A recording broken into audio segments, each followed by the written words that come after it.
Once upon a time, in a palace of ice, there lived a queen.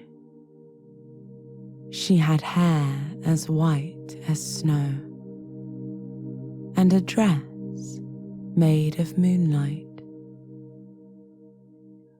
Her eyelashes were rimmed with frost, and everywhere she went, a flurry of snowflakes swirled about her.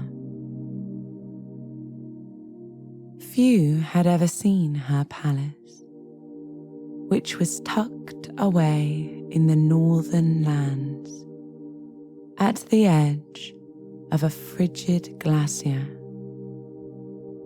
But they had all heard the stories of how to find it. In hushed voices, they told the tale of the Snow Queen around campfires late at night. Just follow the northern lights, they said. Watch them crackle above your head as they shift from green to purple to blue. The most brilliant blue lights always shimmer in the sky above her palace. That is how you will find it, they would say. But many of the things people said about the Snow Queen were not true. She did not turn people's hearts to ice, nor freeze them where they stood. However, what they said about the lights was true. The most wondrous auroras shone above her castle, like sapphire waves crashing against a wintry shore.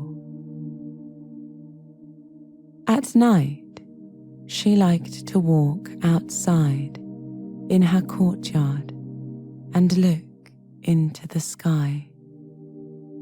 Great curtains of colour moved and shifted, sending ripples of electric blue across the horizon.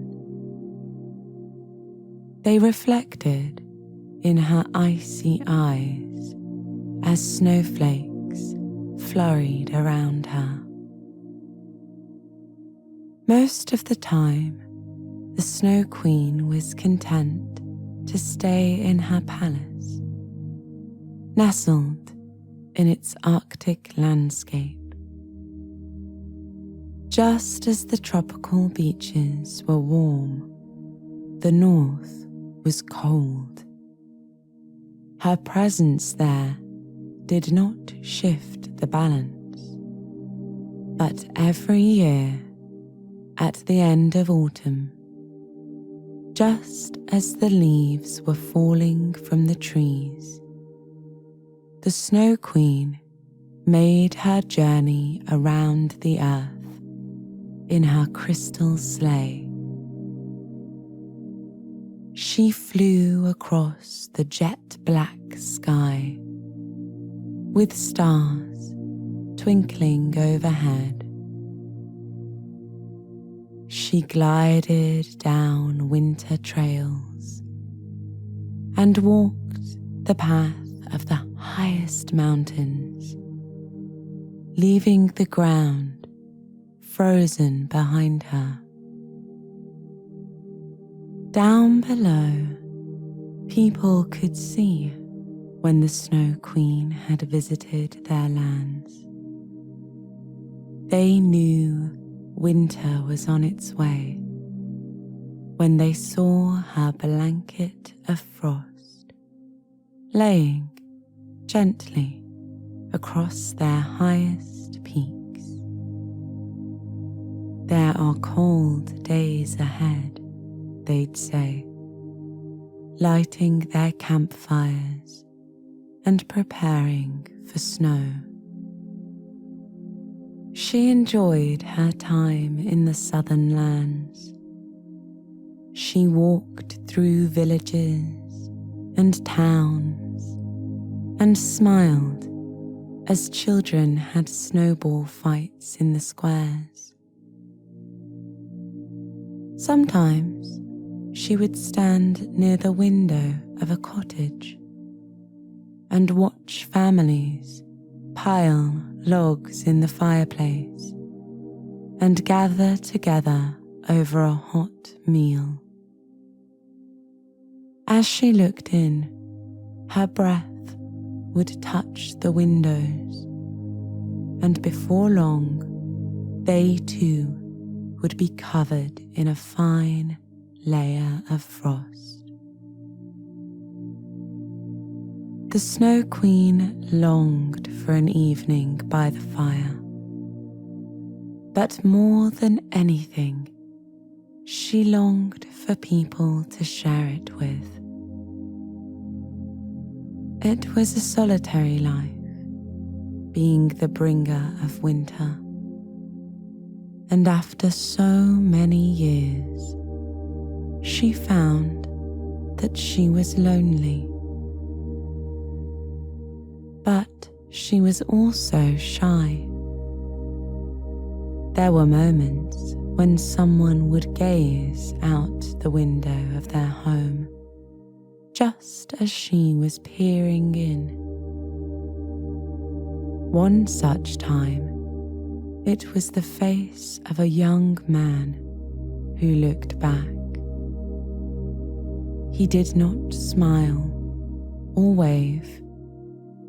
Instead, he turned away, unsettled by the vision of a frozen woman with snow-white hair and ice-blue eyes on the other side.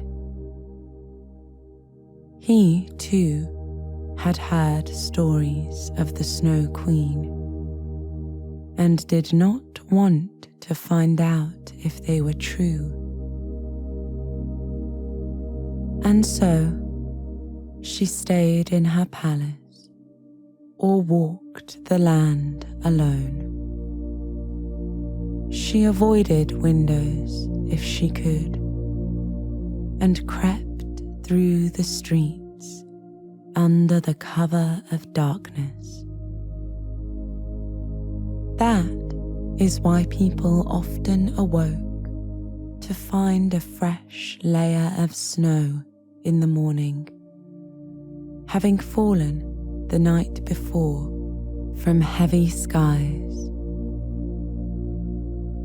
Yet she missed being able to see the happiness that her winters brought to the people in their homes. So, one day, she made a mirror from the clearest ice. It was smooth and shiny like glass, and through it, she could see any window she wished. But, like all mirrors, it could be dangerous. It was easy to forget the world around her when something so beautiful was right at her fingertips. So entranced by the mirror was the Queen that she carried it wherever she went. She brought it into her courtyard instead of looking at the sky, and carried it as she walked across the land. One evening, she climbed into her crystal sleigh and prepared to venture south. As she was soaring across the midnight sky, the mirror of ice slipped from her grasp and fell to the ground below. There it shattered into a million tiny pieces. The pieces were so small they could not be seen by the naked eye, but they were picked up by the wind and carried in flurries of snow across the land. One speck of the mirror, no bigger than a piece of dust, landed in the eye of a young man. His name was Kai, and he lived in a village at the edge of the forest. He was returning home from his evening walk by the river with his best friend, Gerda. A gust of wind rattled the branches of the pine trees around them and blew the dry and powdery snow up from the ground. Gerda brushed the snow from the front of her woolen dress, and Kai rubbed his eye. In that moment, a thought came into his mind. He remembered the time he'd seen the strange, frozen woman with the snow-white hair and the ice-blue eyes standing outside his window. The image of her face burned into his mind. Like magic, he could hear the howling of winter winds and see pillars of blue light in the sky. Slowly he blinked, not believing what he'd seen. And as quickly as the visions had come, they vanished once again into the night air. Gerda saw her friend was distracted by something. She touched the arm of his coat. "What's wrong?" she asked. "It's nothing to worry about," said Kai. "I was just remembering something I saw long ago."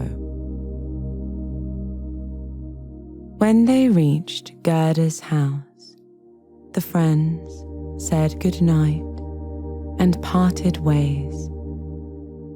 The next morning, Kai woke up and found that the image of the strange, frozen woman lingered in his mind.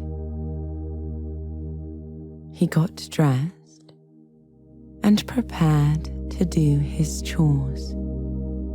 But as the day went on, the woman's face grew clearer, and at the edge of his vision, he thought he saw flashes of blue dancing across the sky. The days passed, and winter drew closer to the little village by the forest. Gerda had known Kai since they were children, and she could tell that something was bothering him. Every time she saw him, he seemed more and more preoccupied. But no matter how many questions she asked, he would not answer. "It's nothing to worry about," he said again and again.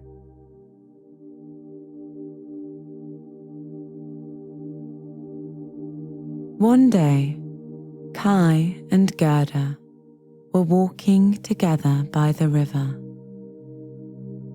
Heavy grey clouds hung overhead. The air was crisp, and a fresh layer of frost had touched the ground the night before. They were talking about fond memories from winters past, when Kai grew quiet. He turned his face to the sky, and his eyes opened wide. "What is it?" Gerda asked, but Kai did not answer. He was lost in thought, entranced by something only he could see. Around them, snow began to fall. In the distance, Gerda saw a flurry of snowflakes swirling above the ground, turning and spinning in the shape of a funnel. The outline of a woman seemed to be standing in the center of it all. Gerda could not make out her features, but the snowflakes churned and gathered around her, as though suspended by unseen winds or magic. Behind the woman, Gerda saw a beautiful crystal sleigh resting softly on the powdery white ground.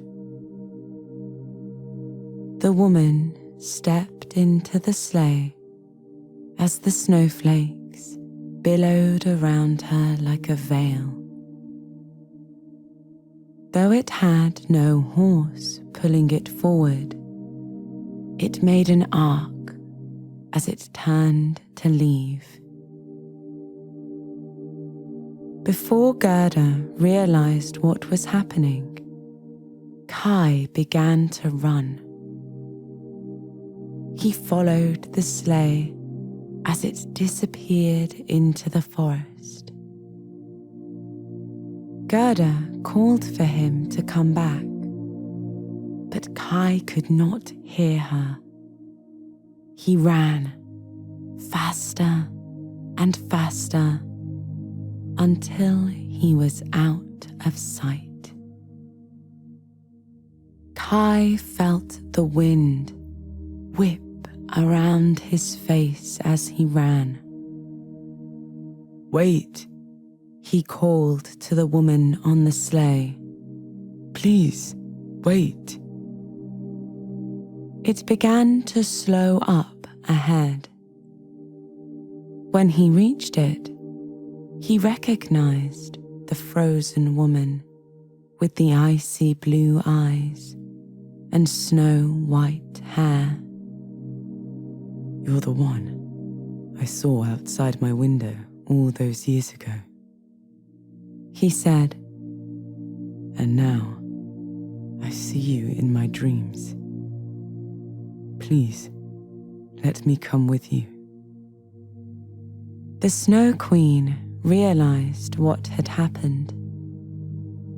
This must be the magic of the shattered mirror at work, entrancing this man, so all he saw was her face looking back at him as she had once done.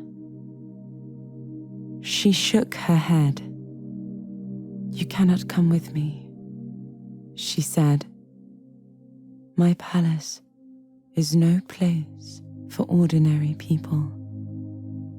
You belong here with your friends in your village." Kai frowned. "But all I can think of is you and winter and the blue lights in the sky," he said. "You must let me come with you." The Snow Queen paused and thought.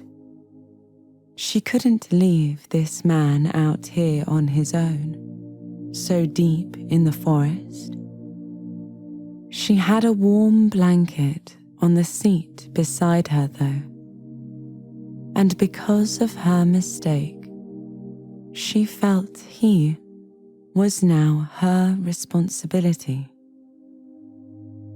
"You may stay with me," she told him, "but only until we can find a way to fix this."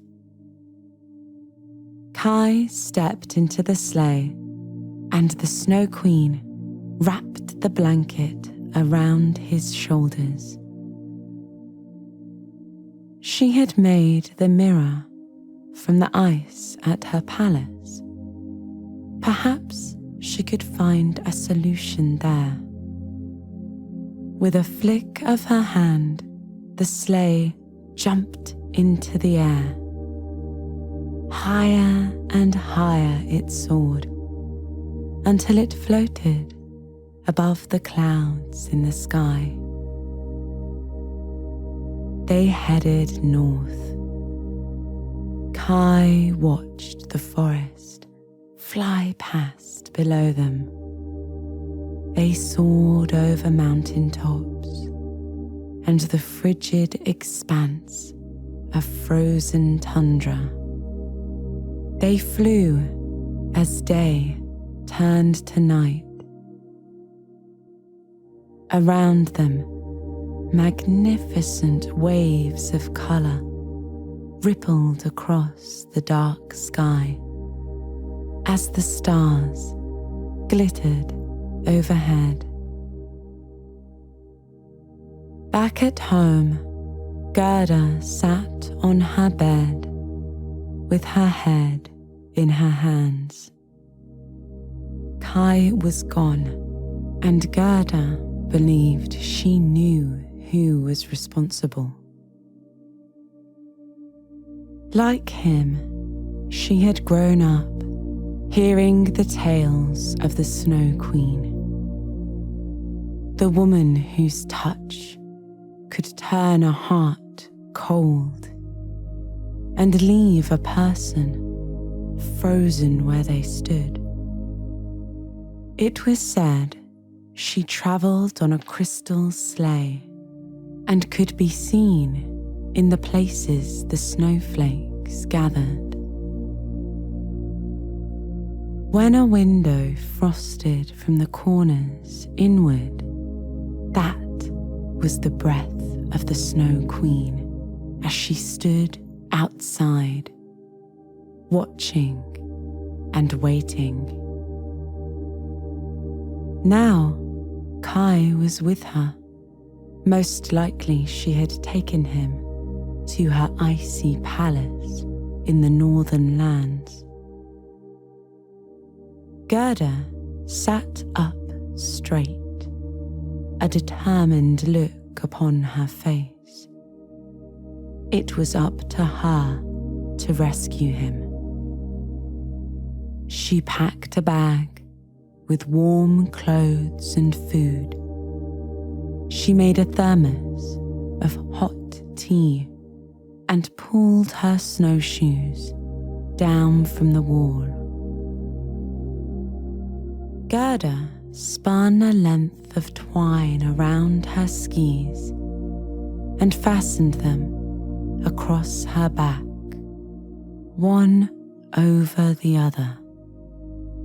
And then she headed out into the dark and cold night. Gerda walked for miles and miles. She started down a trail she knew well until she reached the river.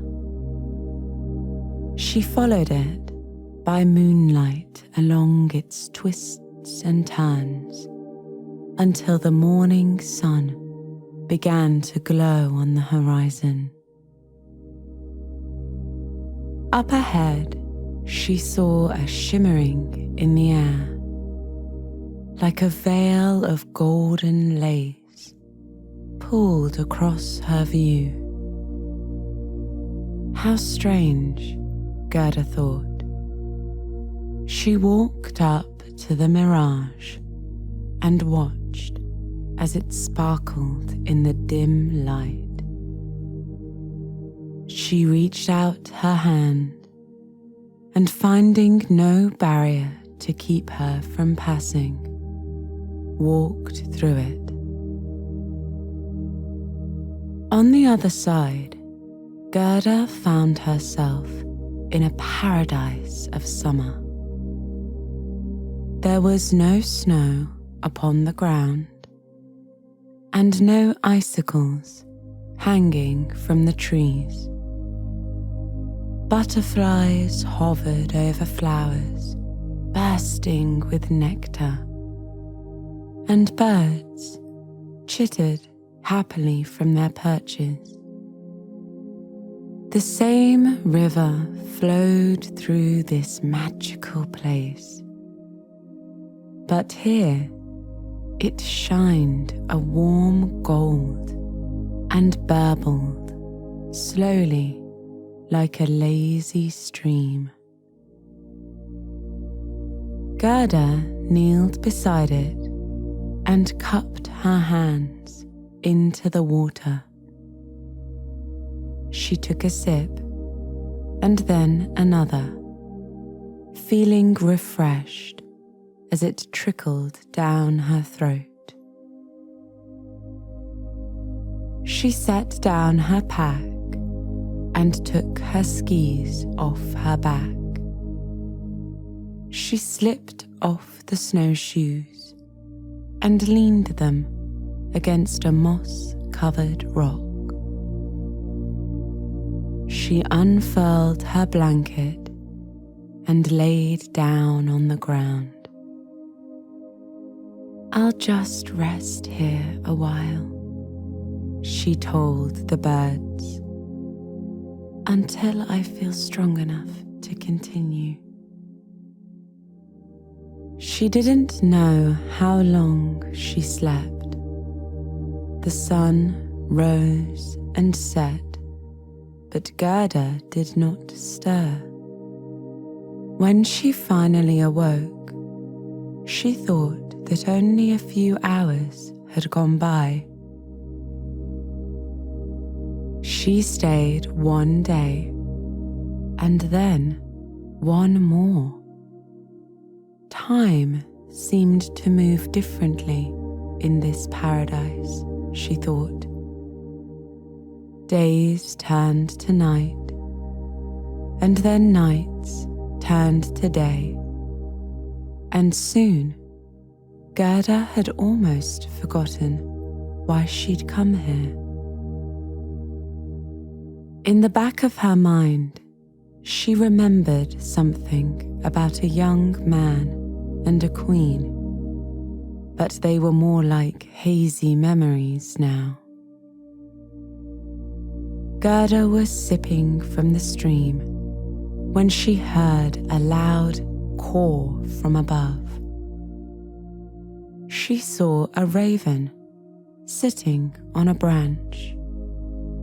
"Hello," she said to the large black bird. "I've been watching you," the bird replied. "Shouldn't you be on your way to find your friend?" "My friend?" Gerda asked him, confused. She could not remember a friend. The raven knew the magic of this place. If people weren't careful, they could become trapped in its thrall. The promise of endless summer was enchanting indeed, but it was not real. He had flown here from the village and had seen the young man and the Snow Queen ride off into the night. He watched Gerda pack her bags and trudge through the snow in search of her friend. "You must remember," the raven called down to her. "Think hard. Think of the Snow Queen. Think of Kai." At the mention of his name, her memories flooded back. How long had she been here, in this strange and mysterious place? Quickly, she packed up her things. "Thank you for reminding me," she told the bird. "How may I repay you for this kindness?" The raven said he was flying north anyway, and if she didn't mind, he'd like to join her on her journey. Gerda welcomed the company. It was nice to have someone to talk to, and she thought it could be handy to have a raven along in case she encountered any more unexpected magic. Together, Gerda and the raven left the enchanted place behind and entered back into the cold. They pushed through snowdrifts and over hills. They walked down valleys and followed winding paths through dark woods. As night was falling, they needed to find somewhere to rest. In the distance, the raven spotted a castle on a moor. They trudged across the sodden ground where ice crystals formed between patches of moss. They reached the castle just as the moon began to rise in the sky. Its walls were cracked with age, and the steps had begun to crumble. But the roof was intact, and they could build a fire. It would be a warm place to sleep for the night. Gerda rolled out her blanket on the ground and watched logs hiss and pop in the grand stone fireplace. The raven took a perch on the back of a chair. Soon, their eyes grew heavy with sleep, and they both drifted off into dreams. In her mind's eye, Gerda saw blue lights tracing a path across the sky, shifting and shimmering as they pointed the way to a great palace made of ice. She saw the Snow Queen sitting atop her glacial throne, and Kai resting below her on a blanket. She could not hear what they spoke of, but she saw that Kai looked cold. He was wrapped in furs and coats, but the palace was no place for an ordinary man. The raven dreamt of soaring across the sky among the crackling curtains of blue light, and then of circling the icy palace with outstretched wings, carrying him on the air currents. They did not know how long they slumbered. Once again, time passed as Gerda and the raven were lost in visions. For this was a castle of dreams, where magic ruled the day and night. Outside, a lone reindeer grazed on the moor. He did not dare approach the castle, for he knew about the enchantment that lay upon it. But he'd seen the young woman and the raven venture inside. They had been there, asleep, for many nights. He had heard them speaking of a man and the Snow Queen as they walked across the moor the evening they arrived. They were on some kind of quest, he thought. The reindeer sighed. He would have to wake them up. Slowly, he made his way to the castle and carefully plodded up the crumbling stairs. Inside, the woman slept on a blanket by the ashes of the fire, which had gone out many days ago. The raven was perched on a chair, his little head bobbing up and down with every breath. The reindeer walked over to the woman and nudged her softly with his nose. He chuffed in her ear and tousled her hair. She blinked and rubbed her eyes. "Oh, how long have I been asleep?" she asked him. "For many days and many nights," the reindeer said. "You've fallen asleep in a magical place, the Castle of Dreams." Oh dear, Gerda thought, and poor Kai was in the Snow Queen's palace, all alone in the northern lands. She stood up and went over to the raven, gently stroking his feathers.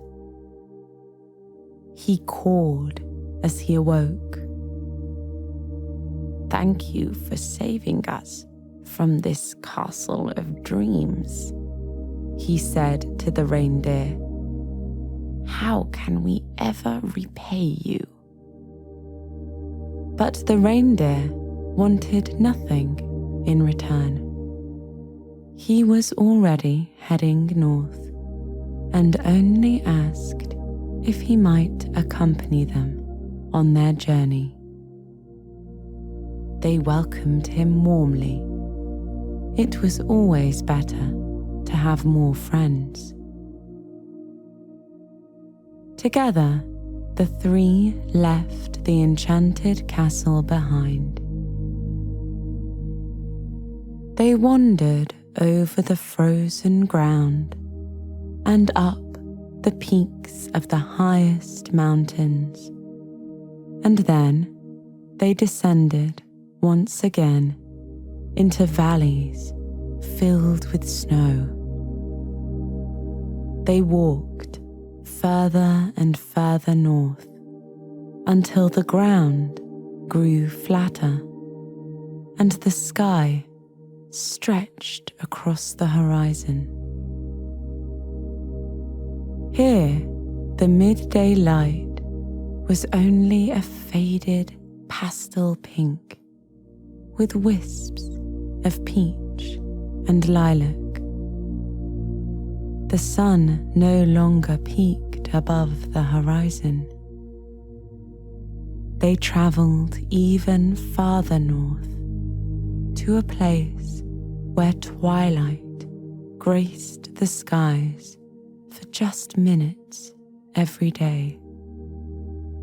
And then they walked together in a perpetual night.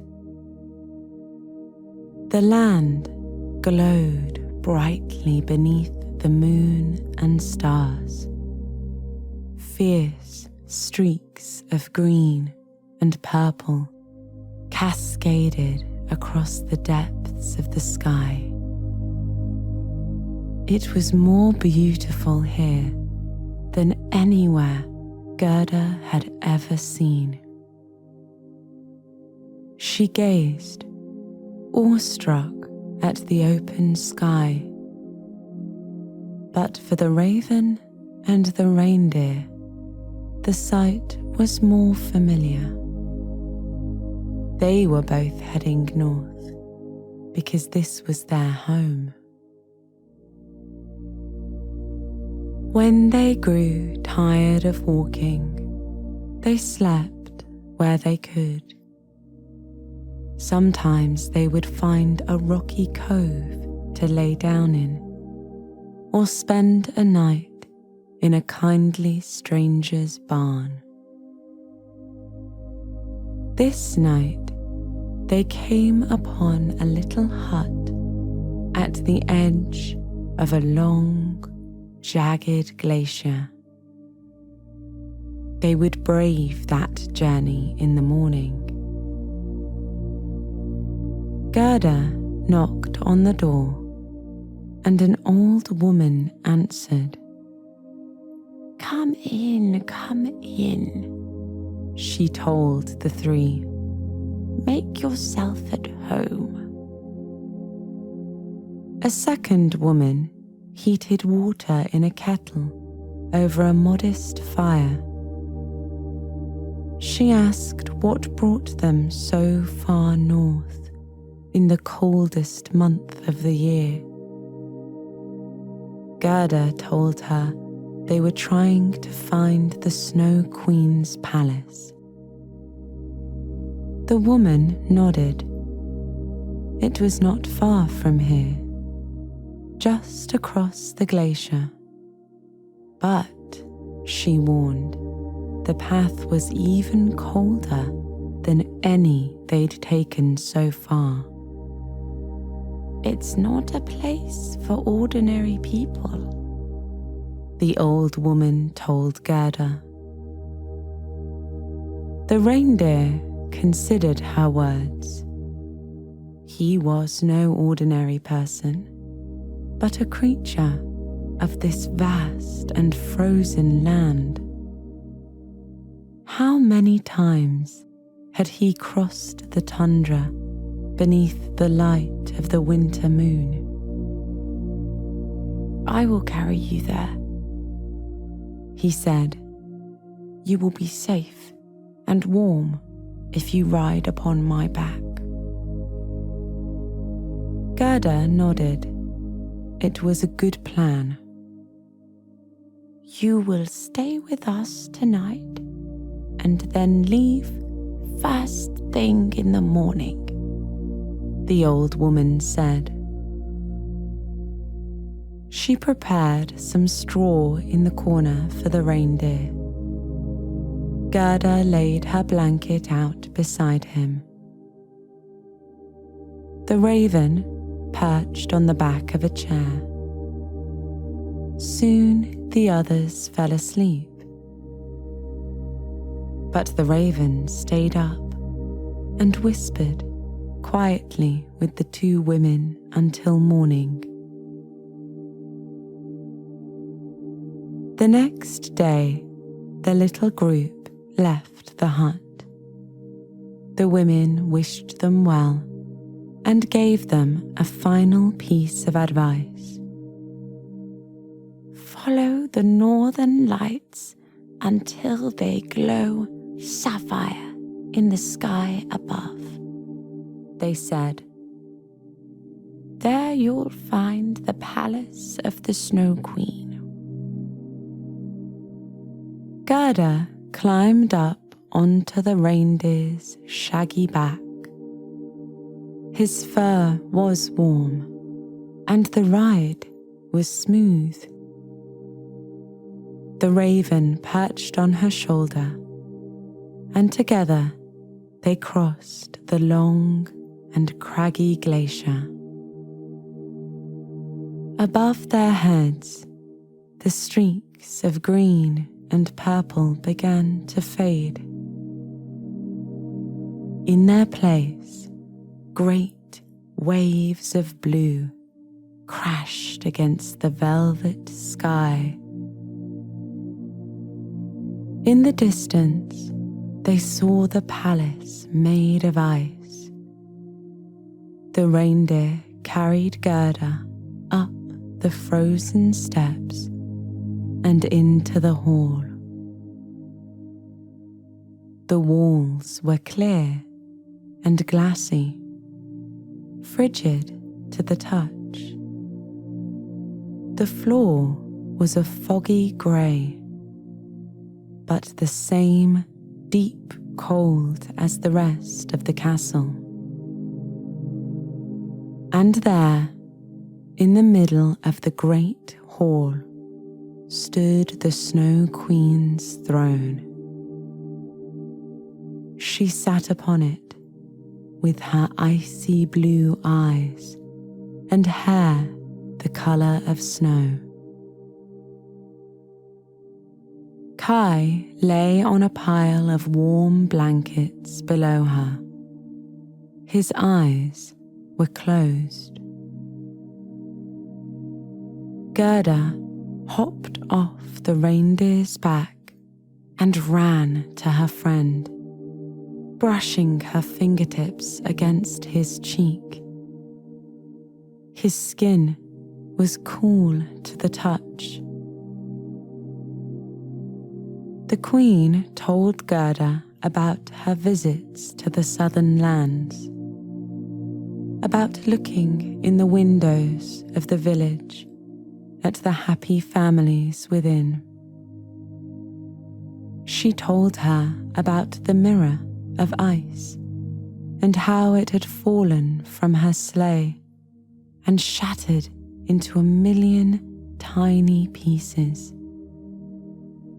and how a speck of mirror, no bigger than a grain of sand, had landed in Kai's eye.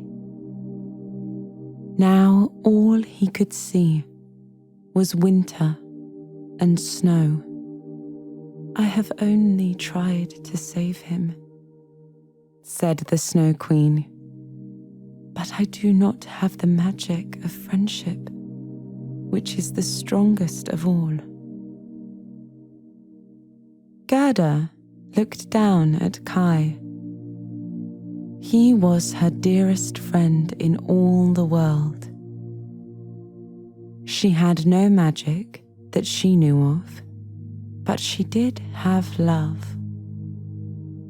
She leaned down and whispered in his ear.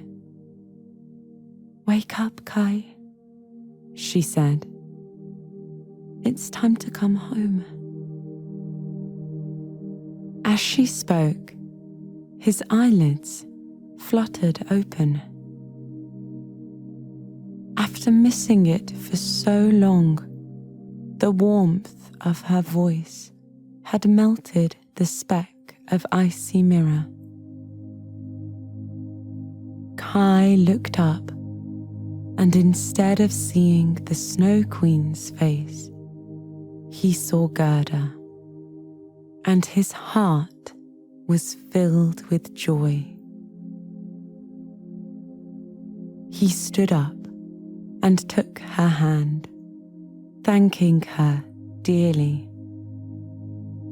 He couldn't wait to return to their village in the southern lands. The Snow Queen commended Gerda for her bravery and will.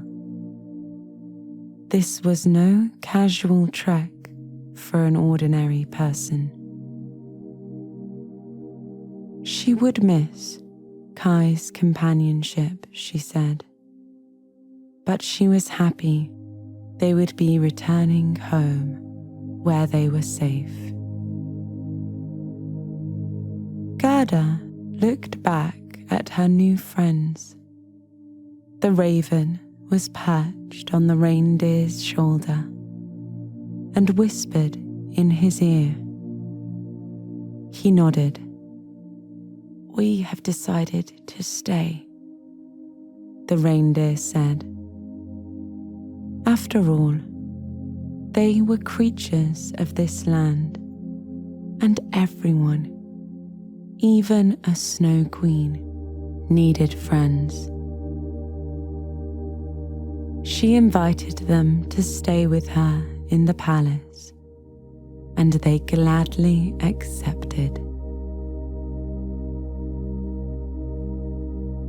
Kai and Gerda said their goodbyes.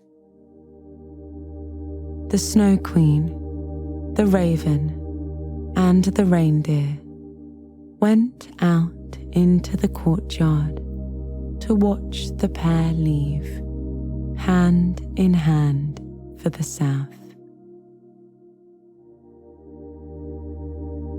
Snowflakes flurried around them like a veil, but none of them felt cold, for their hearts were warm with the magic of friendship as the sapphire lights danced overhead.